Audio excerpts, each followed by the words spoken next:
What's up, everyone? My name is Nelson, coming to you from the top of Chicago, Illinois, and you are watching the Game Flow Report. Thank you so much for joining us today. Week 8 revealed a lot, and the playoff picture is starting to come together. We're going to go ahead and get started with the Bears in Baltimore. Chicago, they're on a 4-game winning streak, and the Ravens are trying to dig themselves out of a 1-5 hole. Lamar Jackson, he's still out with a hamstring injury, so Tyler Huntley got the start because the Cooper Rush experiment failed miserably. In the few games that Cooper Rush started, he threw for 303 yards, 0 touchdowns, and 4 interceptions. It's a good thing, though. Huntley looks like a mini Lamar Jackson out there, but we're going to go ahead and start with the Bears. Once again, they opened the game strong, something that Ben Johnson's crew has been doing well all season long. Caleb Williams, he looked sharp. He was on time with his throws. He was on script, and the offense moved the ball well. But they only settled for 2 field goals in the first quarter. Against Baltimore, in Baltimore, off of them coming from a bye week, you can take what you can get. But the Bears defense were also hot. They pitched a shutout in the first quarter and looked like the top 2 defense that they can be when they are locked in.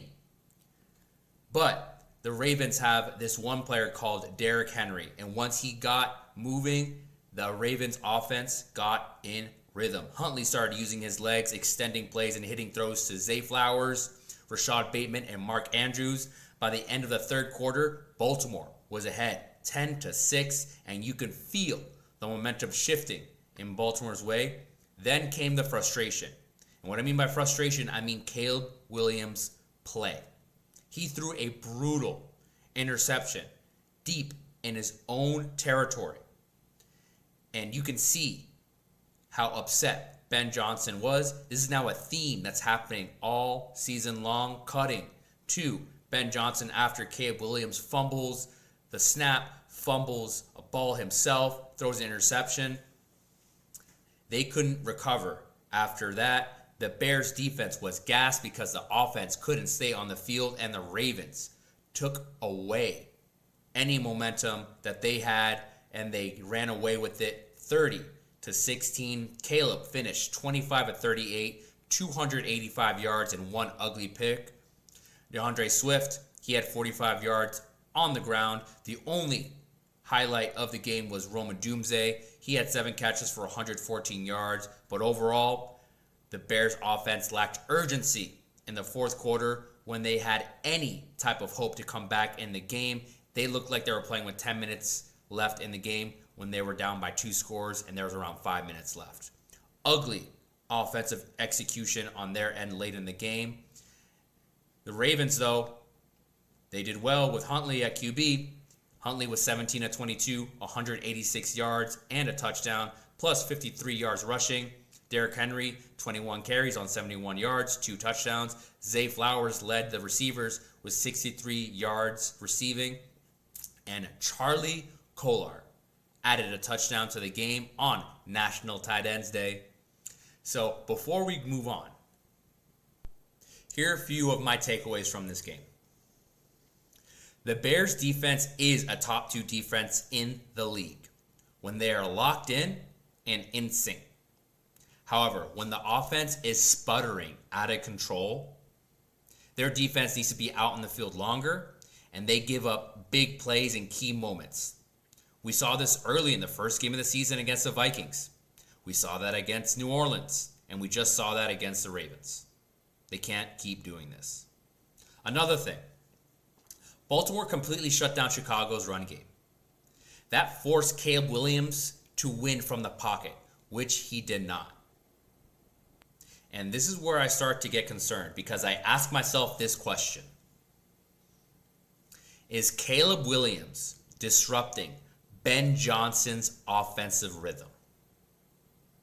He has this terrible habit of sprinting out of the pocket, using his God-given speed, and then he just beams it up the sideline in a general direction of where the receiver is. Sometimes it gets picked, sometimes it falls off the receiver's hands and goes out of bounds, but it's starting to get stressful to see him escape the pocket because I don't know what's going to happen.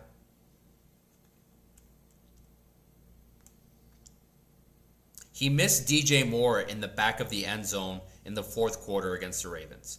Now, it looked like He was supposed to continue to run a dig route, but DJ Moore stopped and Caleb Williams threw the ball as if he was continuing to run left to right. Miscommunication, yes, but you have to hit that throw. You have to be on cue in the fourth quarter when you were down against the Ravens in Baltimore. That's a playoff moment, and he missed it. Now, I want to be very clear. I'm not saying bench Caleb Williams. You used a first overall pick on him. He is way too talented. He's on his second year. This is his third head coach in 2 years. Give him some time to develop a little bit more. However, I think that we are seeing Ben Johnson's frustration way too often from the sideline. And I do think that his patience is starting to wear thin. The Bears face the Bengals next. Now, the Bengals have a terrible defense. I do expect Caleb to have a better game overall when it comes to throwing from the pocket. However, this is a pretty low bar. And I'm not going into this game expecting Caleb Williams to hit that bar. I'm hoping he does. And that's a very disappointing thing to be thinking.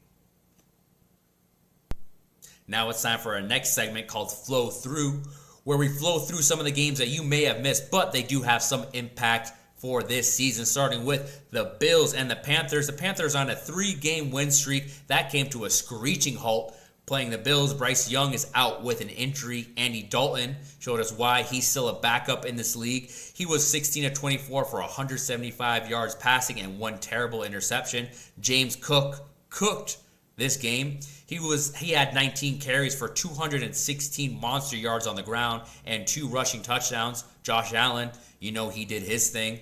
He was 12 of 19 for 163 and 1 passing touchdown. He also had 2 rushing touchdowns this game. The Bills add to the win column and beat the Panthers easily, 41-9. Colts versus Titans. The Colts are rolling this season, and the Titans could not slow them down. Daniel Indiana Jones continues to play like an MVP. He was 21 of 29 for 272 yards passing. He threw 3 touchdowns this game.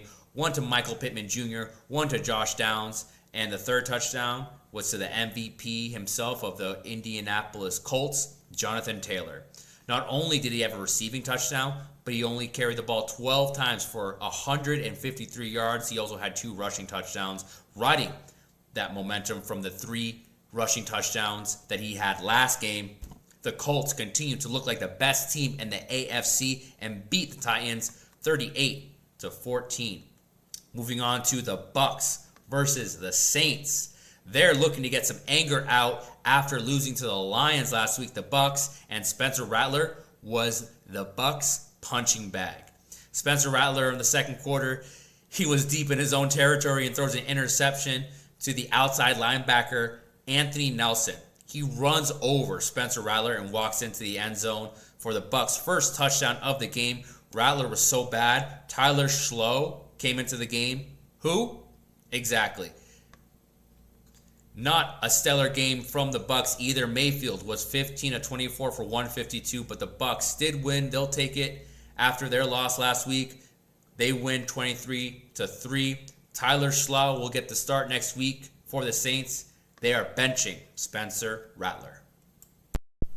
Moving on to Thursday night's game, the Chargers versus the Vikings. The Chargers are looking to string together a win streak after being spotty the first 7 weeks of the season. The Vikings still dealing with an injured J.J. McCarthy, rolling out injured Carson Wentz, who was in pain all game long. He looked sad. He looked pissed, throwing his helmet on the sideline. He was 15 of 27 for 144 yards, 1 touchdown, 1 interception. I honestly felt bad for Wentz. He did not look like he wanted to be there. Herbert, though, he threw 3 TDs for 227 yards. The Chargers add another win, and they beat the Vikings 37-10. It was reported that Carson Wentz is out for the season with a shoulder injury. He's going to get shoulder surgery on his non-throwing shoulder. You hate to see it. He looked miserable. I don't even know why they suited him up to play this game. Moving on to the Patriots versus the Browns. The Patriots are coming into this game hot. They are on a 4-game winning streak and sitting at the top of the AFC East. And the Browns, they're sitting at the bottom of the AFC North. They are as cold as stone.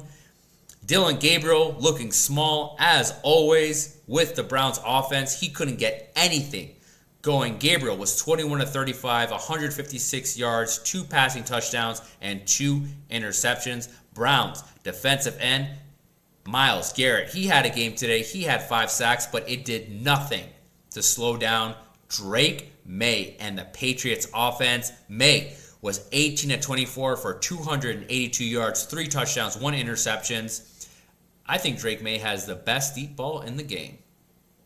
Myles was seen visibly upset, throwing a tantrum on the sideline. I don't feel bad for you, bro. You took the money. You get what you sowed. Take it. The Patriots win this game, and they extend their win streak 32-13 against the Browns. Moving on to the Broncos versus the Cowboys. Broncos coming off an incredible fourth quarter comeback against the Giants. Now playing the Cowboys, and Bo Nix showing off that arm. He was 19 of 29 for 247 yards and 4 TDs. 2 of those passing touchdowns were to Troy Franklin. Nix also hit Pat Bryant and RJ Harvey. And how did Dak do? He stunk it up. Dak was 19 of 31, 188 yards, and 2 interceptions. Broncos continue to ride. They win 44-24. Let's move on to the Dolphins versus the Falcons. Miami, they're desperate to stop their 3-game losing streak and turn over Tua. He decided to show up today with a swollen eye, but that helped him throw no interceptions this game. Maybe he needs to do that more often, whatever he's doing at home, to cause that pink swollen eye. He was 20 of 26, 205 in the air for 4 touchdowns. Michael Penix Jr., he's still out with an injury, so in comes Kirk Cousins, and he showed us why he is no longer that guy. The Falcons could not slow down the Dolphins. They lose 34-10.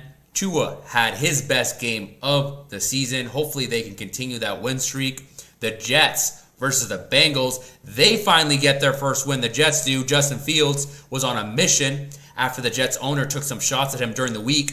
Fields was 21 of 32, 244 yards, 1 touchdown, no picks. Breece Hall, he went off. 18 carries for 133 yards and 2 touchdowns. The Jets dropped 23 points in the fourth quarter alone, and held off the Bengals from coming back. They win 39-38. The Jets improved to 1-7, and now the Saints, for right now, have the number 1 overall pick in the 2026 NFL Draft. Moving on to the 49ers versus the Texans. The Texans found a way to slow down the offense that is Christian McCaffrey. He only had 8 carries for 25 yards. George Kittle did score today on National Tight Ends Day, and the 49ers defense couldn't handle CJ Stroud. He was 30 of 39 for 318 yards, 2 touchdowns, 1 interception. The Texans steal one from the 49ers, 26-15. Eagles versus Giants. The Giants are hoping to sweep Philly this season, but Saquon Barkley wasn't having it. The revenge game mode was activated. He had 14 carries for 150 yards, 1 rushing touchdown, and 1 receiving touchdown. Jalen Hurts was sharp. 15 of 20, 175 yards, 4 passing touchdowns, 2 of them to Dallas Goedert on National Tight Ends Day. Running back Cam Skattebo scored a touchdown early in the game. However, he did suffer a gruesome ankle injury and was carted off. The Giants now lose Cam Skattebo and Malik Nabers in the same season. It's not going their way. The Giants lose 38-20. Now moving to the game of the week. Packers versus the Saints. Aaron Rodgers and the Steelers were back on prime time. The teacher got schooled. This time, though, Rodgers looked vintage, 24 of 36 for 219 yards and 2 touchdowns, but Jordan Love showed his love. He went 29 of 37 for 360 yards, 3 touchdowns, and at one point he had 20 straight completions. Tucker Kraft, his tight end, on National Tight Ends Day. He has 7 catches for 143 yards and 2 touchdowns. The Packers win big, 35-25 in Pittsburgh. And some serious questions are swirling around Pittsburgh's defense. And finishing off the flow through, we have the Monday night game, Chiefs versus Commanders. No Jaden Daniels again, so Marcus Mariota got the start for Washington. Cliff Kingsbury, he drew up a solid game plan early, keeping the game tied at 7-7 at half. Patrick Mahomes, he threw 2 interceptions in the first half. When was the last time we saw that? But he finished the game strong. He was 25 of 34 for 299 yards and threw 3 touchdowns. Travis Kelce looked like the old Travis Kelce, not an old Travis Kelce. He had 6 catches for 99 yards and a touchdown. Kareem Hunt, he had a touchdown on the ground and receiving. The Chiefs scored on 3 straight possessions in the second half, pulling away from the Commanders and winning this game 28-7. Now, here's some of my takeaways from Week 8. The Chiefs, starting with them, Mahomes looks like he's got his groove back. He's got his receivers back. Rashid Rice, Xavier Worthy, Hollywood Brown. That's a track team right there. Who's going to slow them down? Patrick Mahomes is one of those few quarterbacks who can throw 2 interceptions in a game and not lose his groove. They are back and they are ready to battle for that AFC West title against the Broncos. The Packers, they look like the best team in the NFC right now, right next to the Eagles. Micah Parsons, my goodness. That is a weapon that they have on defense that they're going to continue to use during clutch times. I can't wait to see how they look during the playoffs. But they also are going to be playing Philly in a couple of weeks. First, they have Carolina, a nice warm-up game before they play Philadelphia on a prime time game. Looking forward to that. The Broncos are legit. Speaking of the AFC, they sit at the top. But can they slow down that 4x1 team that we just talked about? Their defense is spot on. I'm looking forward to see how Sean Payton's brain picks apart Patrick Mahomes on the defensive side. The Patriots, where did they come from? Drake May, he's looking like an MVP candidate himself. I'm excited to see how they play against Buffalo later on in the season when the playoffs are intact. And lastly, speaking of Buffalo, are they back? They had an easy game against Carolina. They're going to be playing against the Chiefs next week. It's getting real soon, guys. The playoffs are around the corner. I'm excited. I hope that you enjoyed today's show. Thank you so much for watching Week 8's coverage of the NFL season here at the Game Flow Report. Again, my name is Nelson. Thank you so much for watching. Please hit that subscribe button and that bell so you know when I drop next week's video. Make sure that you also comment down below what was your favorite play, moment, player from Week 8 on National Tight Ends Day. National Tight Ends Day. Thank you so much again for watching us. You're watching the Game Flow Report, and my name is Nelson, and I'll see you on the next episode.